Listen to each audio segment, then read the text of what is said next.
안녕하세요, 여러분. 오늘 들려드릴 이야기는 서울 외곽의 한 아파트에서 실제로 일어난 일입니다. 여러분도 한 번쯤은 경험해 보셨을지도 모르는 가족 간의 미묘한 갈등과 그 속에 숨겨진 진실에 관한 이야기죠. 혹시 여러분은 가족이라는 이름으로 누군가를 배려한다고 하면서 실제로는 자신의 이익을 먼저 생각했던 적이 있으신가요? 아니면 반대로 가족을 위해 희생했지만 그 마음을 제대로 인정받지 못했던 경험이 있으신가요? 오늘의 주인공은 74살의 김영자 할머니입니다. 평생을 가족을 위해 살아온 분이죠.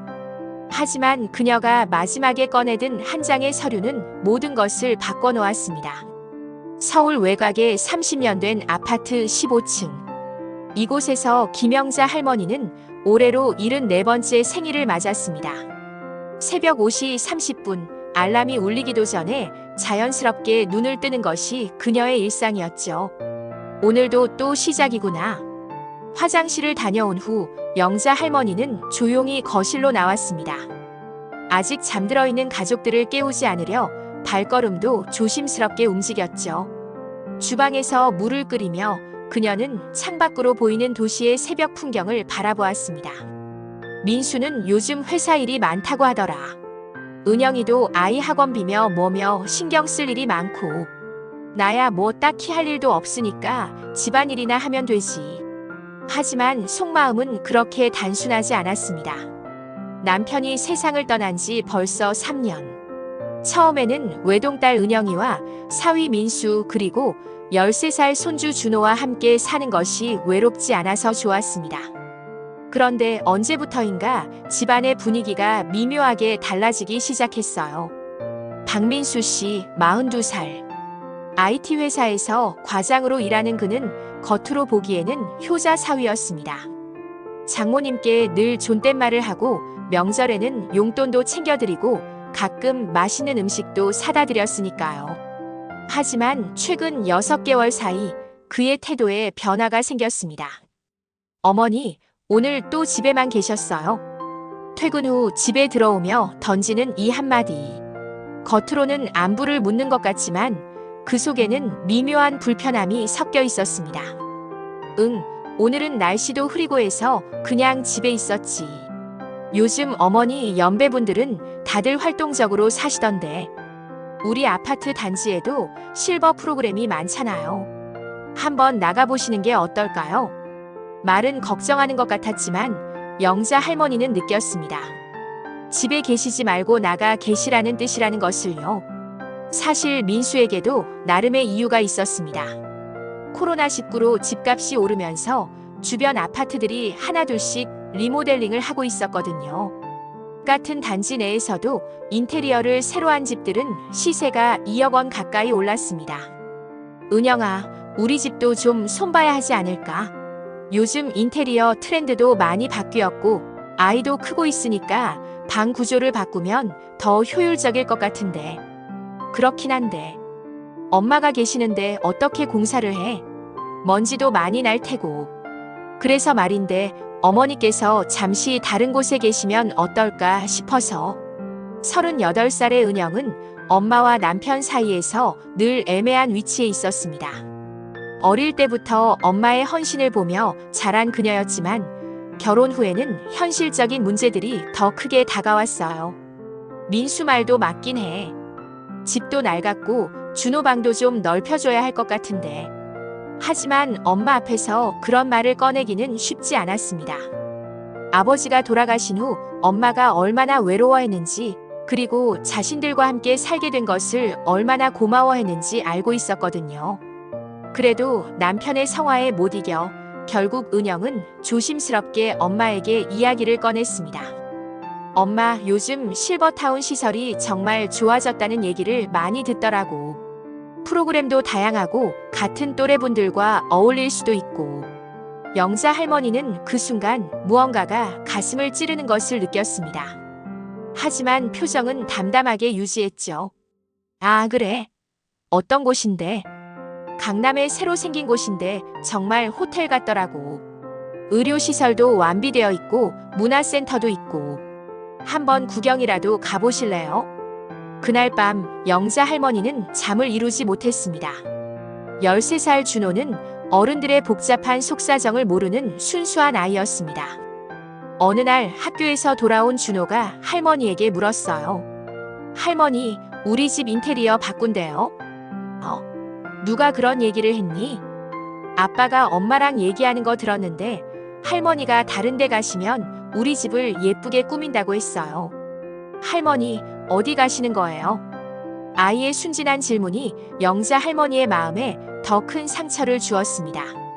가족들이 자신 몰래 이미 모든 것을 계획하고 있었던 거죠. 준호야, 할머니는 어디 안 가. 걱정하지 마. 정말요? 근데 아빠가 할머니가 가시는 곳이 정말 좋은 데래요. 수영장도 있고 도서관도 있고. 아이는 아무 악의 없이 말했지만 그 말들이 영자 할머니에게는 날카로운 화살처럼 느껴졌습니다. 며칠 후 민수는 본격적으로 장모님을 설득하기 시작했습니다. 어머니, 제가 알아본 실버타운이 정말 괜찮더라고요. 한번 같이 가서 보실까요? 민수야, 나는 여기가 편해. 살던 곳을 떠나고 싶지 않아. 하지만 어머니, 요즘 혼자 계시는 시간이 너무 많으시잖아요. 저희는 회사 다니고 준호는 학교 가고. 어머니 혼자 답답하실 텐데. 답답하긴 뭐가 답답해. 집안일도 하고 TV도 보고 가끔 동네 친구들도 만나고. 그렇긴 하지만 민수는 잠시 말을 멈췄다가 다른 접근을 시도했습니다. 사실 제가 걱정되는 게 만약 어머니께서 집에서 다치시거나 하면 어쩌나 싶어서요. 실버타운에는 24시간 간병 시스템이 있어서 더 안전할 것 같은데. 영자 할머니는 민수의 진짜 속마음을 알고 있었지만 직접적으로 맞서지는 않았습니다. 대신 이렇게 말했죠. 민수야, 내 마음은 고맙다. 하지만 나는 아직 건강하고 이 집이 좋아. 좀 더 생각해 볼게. 민수가 직접 설득하는 것이 쉽지 않자 이번에는 딸 은영이 나섰습니다. 엄마, 진짜 한 번만 가서 보자. 거기서 마음에 안 들면 안 가면 되는 거잖아. 은영아, 왜 너까지 그러니? 엄마, 저도 엄마 걱정해서 그러는 거예요.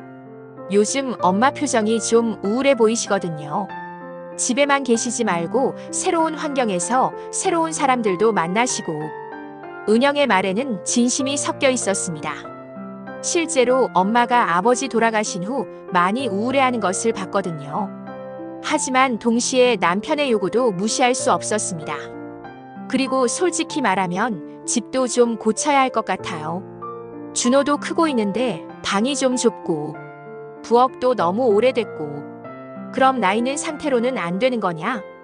그런 게 아니라 공사하면 먼지도 많이 나고 소음도 심하고 엄마께서 편하실 것 같지 않아서요.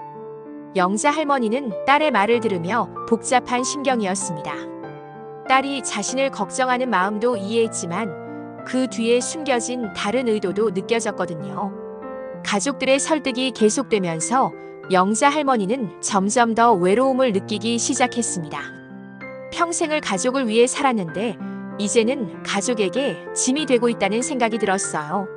새벽에 일어나서 가족들 아침 준비를 하고 준호 도시락도 싸주고 집안 청소며 빨래며 모든 걸 다 했지만 그런 것들이 당연하게 여겨지고 있었습니다. 내가 뭔가 잘못하고 있는 건가? 밤마다 이런 생각이 들었습니다. 혹시 자신이 정말 가족에게 부담이 되고 있는 건 아닌지, 다른 집에서는 어떻게 사는지. 그러던 어느 날 영자 할머니는 동네 경로당에서 오랜 친구 정순자 씨를 만났습니다. 영자야, 요즘 얼굴이 많이 어두워졌네. 무슨 일 있어? 순자야. 사실 요즘 고민이 좀 있어. 영자 할머니는 친구에게 자신의 상황을 털어놓았습니다. 사위가 실버타운을 권하는 것, 딸도 그에 동조하고 있다는 것, 그리고 자신이 가족에게 짐이 되고 있다는 느낌을 받는다는 것까지. 아이고, 그런 일이 있었구나. 근데 영자야, 너 혹시 남편분이 뭔가 써놓은 거 없어? 무슨 소리야? 우리 남편이 돌아가기 전에 유언장 같은 거 써놨거든. 나보고 집 함부로 처분하지 말라고. 혹시 너네 남편도 그런 거 있을지도 몰라.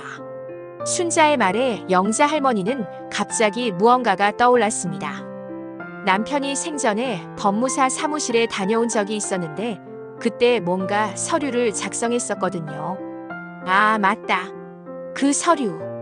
집에 돌아온 영자 할머니는 남편의 책상 서랍을 뒤져보기 시작했습니다. 남편이 돌아가신 후 정리하지 못하고 그대로 둔 서랍이었죠. 온갖 잡다한 서류들 사이에서 영자 할머니는 법무사 사무실 봉투 하나를 발견했습니다. 봉투에는 재산관리 및 상속에 관한 계약서라고 적혀 있었어요. 이게 뭐지? 봉투를 열어보니 남편이 10년 전에 작성한 문서였습니다. 그 내용을 읽어보며 영자 할머니는 깜짝 놀랐습니다. 문서에는 이런 내용이 적혀 있었어요. 본인 김철수는 정신이 온전한 상태에서 다음과 같이 결정한다. 본인 사후 아파트를 비롯한 모든 부동산의 실질적 거주권은 배우자 김영자에게 있다. 배우자가 원치 않는 한 해당 부동산의 매매, 처분, 대수선 및 리모델링은 금지한다. 만약 상속인들이 배우자의 의사에 반하여 강제로 퇴거시키려 할 경우 모든 부동산 소유권은 즉시 배우자에게 귀속된다.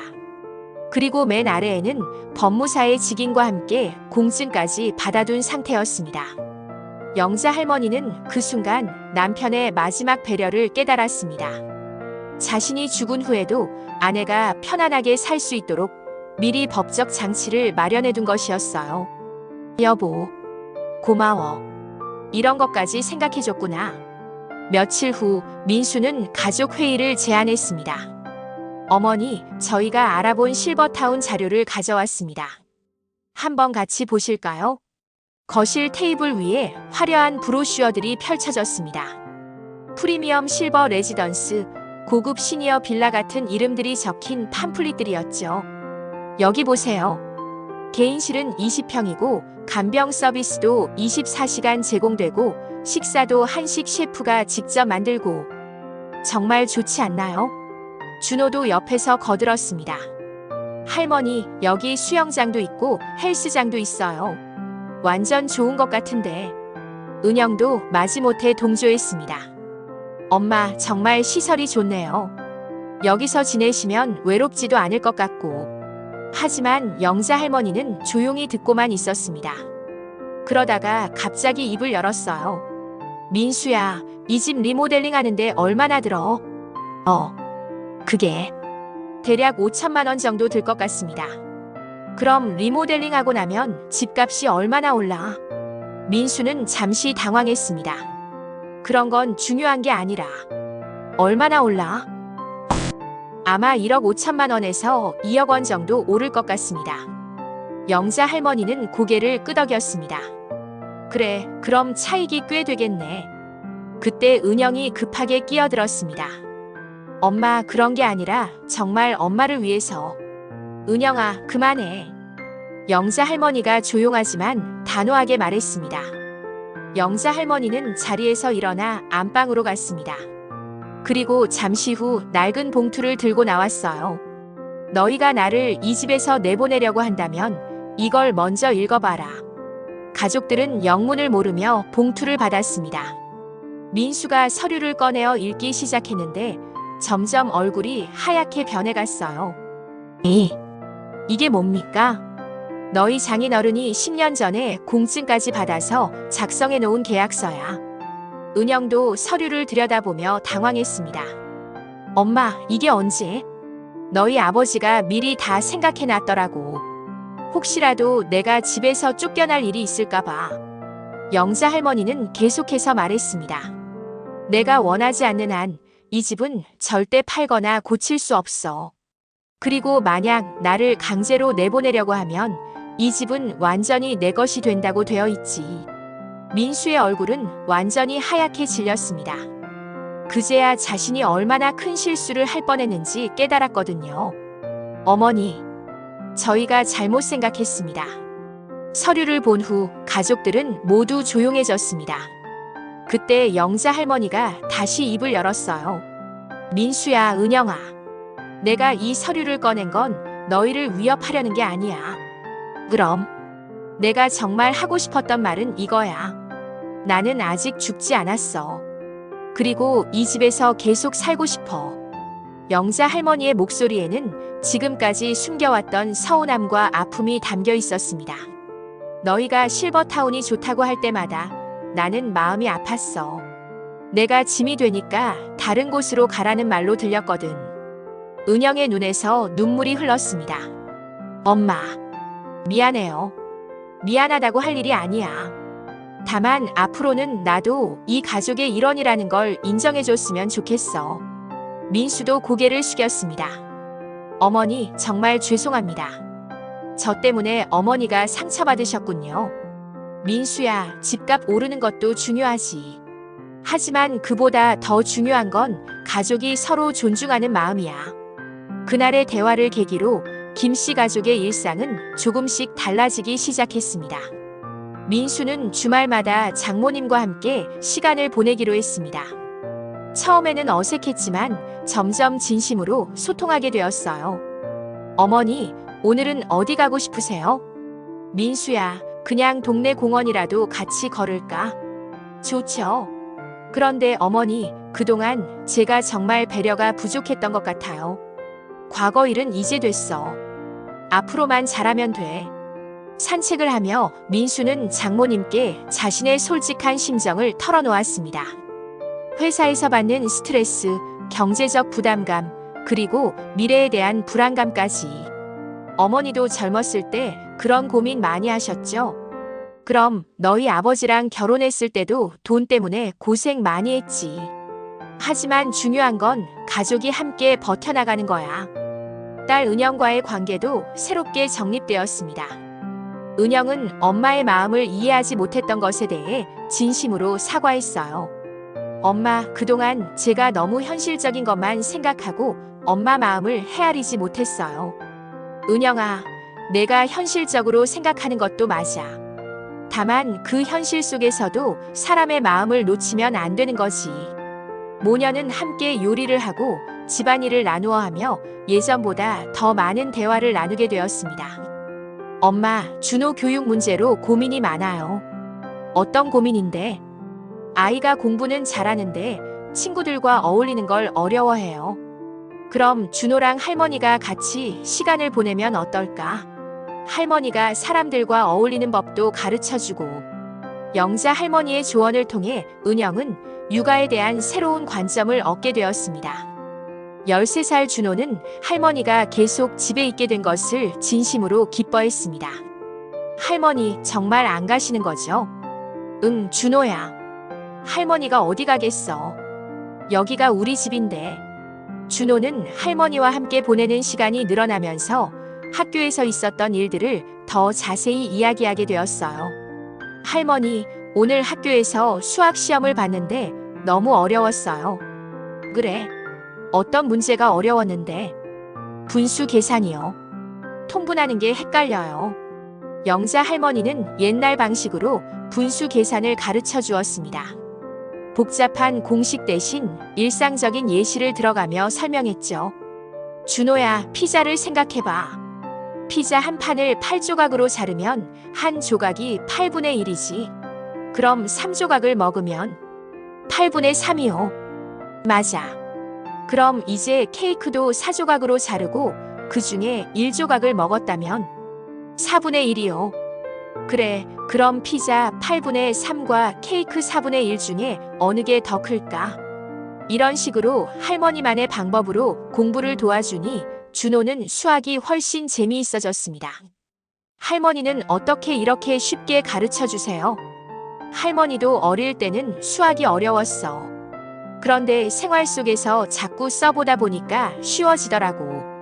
이제 영자 할머니는 단순히 도움을 받는 존재가 아니라 가족에게 도움을 주는 존재로 자리 잡았습니다. 민수가 회사 일로 스트레스를 받을 때는 인생 선배로서 조언을 해주었고, 은영이가 육아로 힘들어할 때는 경험이 많은 어머니로서 지혜를 나누어 주었습니다. 어머니, 요즘 회사에서 후배들 관리하는 게 너무 어려워요. 민수야, 사람 마음이라는 게 억지로 되는 게 아니야. 진심으로 대하면 상대방도 알아주게 되어 있어. 하지만 요즘 젊은 직원들은 예전과 달라서 다른 게 당연하지. 너도 젊었을 때와 지금이 다르잖아. 중요한 건 그 다름을 이해하려고 노력하는 거야. 민수는 장모님의 조언을 듣고 회사에서의 인간관계가 많이 개선되었다고 했습니다. 김 씨 가족의 변화는 이웃들 사이에서도 화제가 되었습니다. 처음에는 할머니를 실버타운으로 보내지 않다니 하며 수군거리던 사람들도 있었거든요. 하지만 시간이 지나면서 오히려 부러워하는 시선들이 많아졌습니다. 영자 씨네 가족 정말 부럽다. 요즘 같은 세상에 3대가 그렇게 화목하게 사는 집이 어디 있어. 맞아. 민수 씨도 정말 효자 사위고 준호도 할머니랑 정말 친하더라. 동네 경로당에서 만난 순자 씨가 말했습니다. 영자야, 그때 내가 그 서류 찾은 게 정말 잘한 것 같아. 안 그랬으면 큰일 날 뻔했네. 순자야, 서류가 중요한 게 아니었어. 진짜 중요한 건 가족끼리 마음을 터놓고 이야기하는 거더라고. 이제 영자 할머니는 집에만 있지 않았습니다. 동네 복지관에서 하는 한글 교실에서 다문화 가정 주부들에게 한글을 가르치는 봉사활동을 시작했어요. 할머니, 오늘도 봉사활동 가세요? 응, 준호야. 베트남에서 온 영희 엄마가 한글을 너무 열심히 배우더라고. 할머니가 도와줘야지. 할머니 정말 대단해요. 봉사활동을 하면서 영자 할머니는 새로운 보람을 느꼈습니다. 자신의 경험과 지혜가 다른 사람들에게 도움이 된다는 것을 알게 되었거든요. 한국말 어려워요, 할머니. 괜찮아, 영희야. 처음엔 누구나 어려워. 할머니가 천천히 가르쳐 줄게. 이런 활동을 통해 영자 할머니는 단순히 가족의 도움을 받는 존재가 아니라 사회에 기여하는 당당한 구성원이라는 자신감을 되찾았습니다. 민수도 처음에는 마지못해 장모님을 모시는 것처럼 보였지만 시간이 지나면서 진정한 변화를 보였습니다. 어느 날 회사 동료들과 저녁 식사를 하다가 이런 이야기를 했어요. 우리 장모님이 정말 대단하세요. 74살에도 봉사활동을 하시고 집안일도 척척 해내시고. 와, 부럽다. 우리 집은 부모님들끼리 서로 눈치 보느라 힘들어. 처음에는 저도 부담스러웠는데 지금은 오히려 고마워요. 아이 교육도 할머니가 많이 도와주시고 제가 힘들 때 조언도 해주시고. 민수의 이런 변화는 집에서도 그대로 나타났습니다. 장모님께 존댓말을 하는 것이 자연스러워졌고 진심으로 안부를 묻게 되었어요. 어머니, 오늘 봉사활동 어떠셨어요? 오늘은 영희가 받아쓰기를 너무 잘해서 기뻤어. 한 달 전에는 자기 이름도 제대로 못 썼는데. 정말요? 어머니 덕분이네요.